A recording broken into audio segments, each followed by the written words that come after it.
இலங்கை மற்றும் மாலைதீவுகளுக்கான கனேடிய உயர்ஸ்தானிகர் Isabelle Martin Tamil அரசியல் பிரதிநிதிகளுடன் சந்தித்து கலந்துரையாடியுள்ளார். இதன்போது சமகால அரசியல் நிலவரம் தொடர்பில் கலந்துரையாடப்பட்டுள்ளது.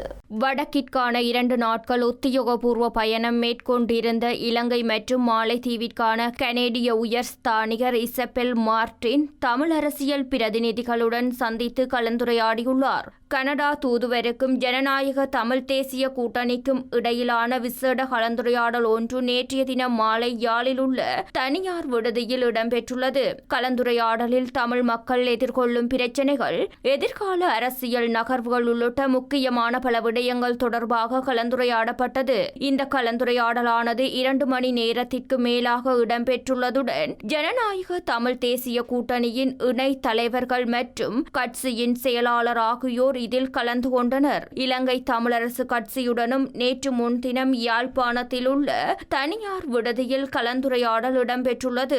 சந்திப்பில் தமிழ் மக்களின் நியாயமான கோரிக்கைகளையும் நிலைப்பாட்டினையும் கனடா தொடர்ச்சியாக ஆதரித்து வரும் பின்னணியில் அதற்காக இலங்கை தமிழரசு கட்சியினர் நன்றி தெரிவித்ததோடு தொடர்ந்தும் எதிர்காலத்தில் அத்தகைய ஆதரவை நாம் நாடி நிற்பதை அவருக்கு தெரியப்படுத்தியதாக அந்த கட்சியின் பதில் பொதுச் செயலாளர் எம்.ஏ. சுமந்திரன் தெரிவித்துள்ளார். இதேவேளை நேற்றைய தினம் யாழ்ப்பாண பல்கலைக்கழகத்திலும் சந்திப்பொன்றை மேற்கொண்டுள்ளார்.